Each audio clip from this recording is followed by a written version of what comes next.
Let's look at the solution of algebra bytes. The quadratic equations, first one and second one, have exactly one root in common. Then the product of the roots that are not common is. Okay, let's see. The first one I can break it down as 2014 x square plus 2014 4 x plus 1 is equal to 0, or 2014 x plus 1 plus x plus 1 is equal to 0. So x is equal to minus 1 by 2014 or minus 1. Now for the second equation, we can break it down as x square plus 2014x plus x plus 2014 is equal to 0. So x plus 2014 and x plus 1, it will break down into, so x will be equal to either minus 1 or minus 2014. The common root is minus 1, and the product of the roots that are not common would be minus 1 by 2014 into minus 2014. They will multiply to give me a positive result. This and this cancelled. Finally, we'll be left with 1. Next question, if 2x square y plus x into 2y square plus 1 plus y is equal to 135 and x plus y equal to 15. If x and y are roots of a quadratic equation, find the quadratic equation. Okay, this convoluted expression that we have, let's break it down. 2x square y plus 2xy square plus x plus y is equal to 135. We know x plus y is 15, so this is 15. I can remove these and this will turn to 120 now. I can take out 2xy common. 2xy common. I'm left with x plus y is equal to 120. This was 15. So I can cancel this, I will get 8. I can cancel this, I will get 4. So now xy is equal to 4. So now see what all we have. We have the product of roots. We have the sum of roots. Therefore, the equation that will get created is x square minus 15x plus 4 is equal to 0. Or the answer is option B.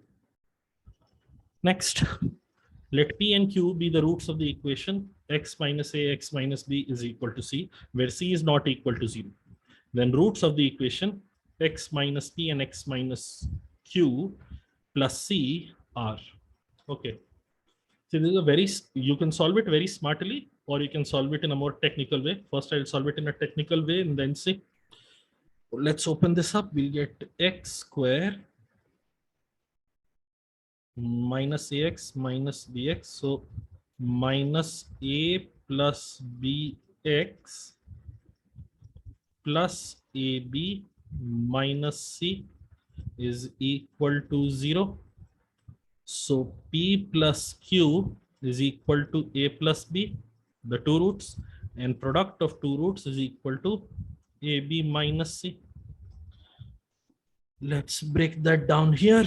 When we open this expression up, we'll get x square minus p plus q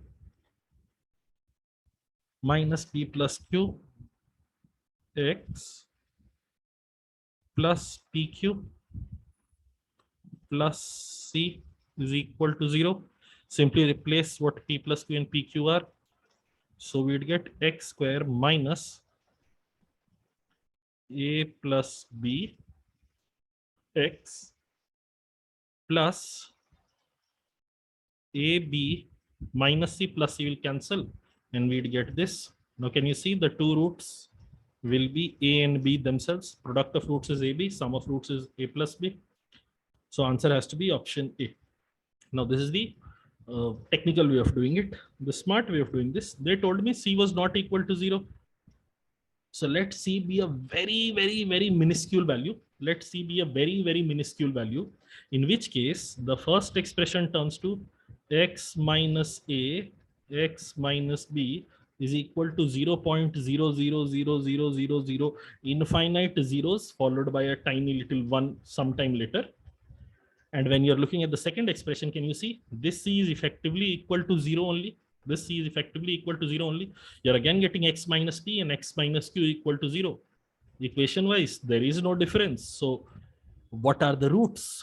A and B were the roots earlier. A and B are the roots now. It is the same thing. Answer you can, as in definitionally, you can reach the answer A and B, which will perhaps save you a lot of time. Next question. Pallavi went to market to buy fruits. She has to buy at least 15 units of each of oranges, apples, and guavas. Also, the number of apples should be more than the number of oranges, and the number of oranges should be more than the number of guavas. Okay, so guavas less than oranges less than apples we've got. Okay. Pallavi bought a total of 50 fruits. How many guavas did she buy?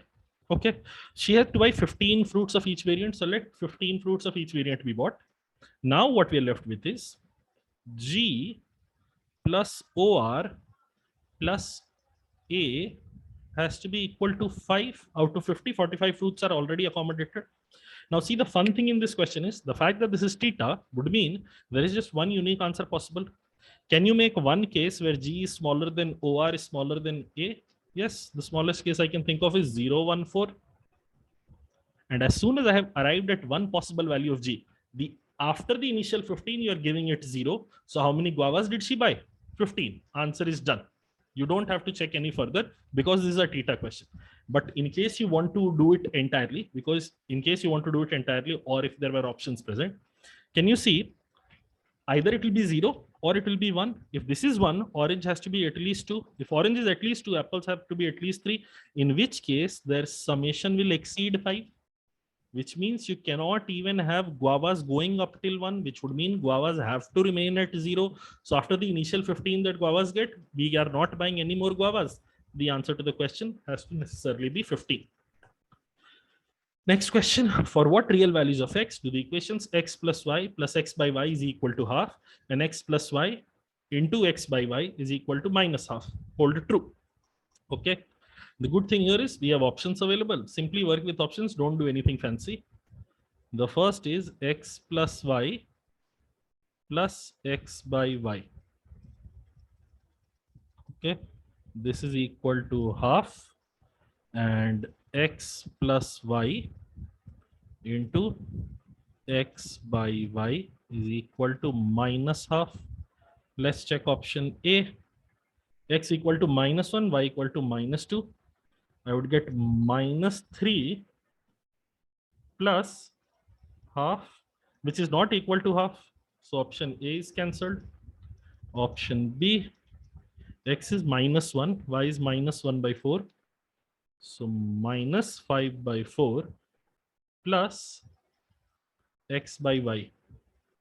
So minus 1 by minus 1 by 4. So totals up to 4. This is also not equal to half. So this is also cancelled.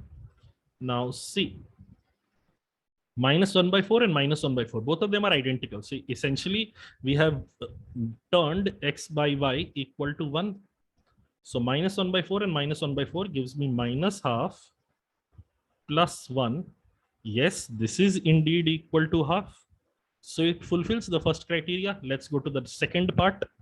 X plus y will be equal to minus half into 1. And yes, this is also equal to minus half as the question had demanded. So all conditions are met in option C. That has to be the answer. That will be all for this episode. Hopefully you learned something.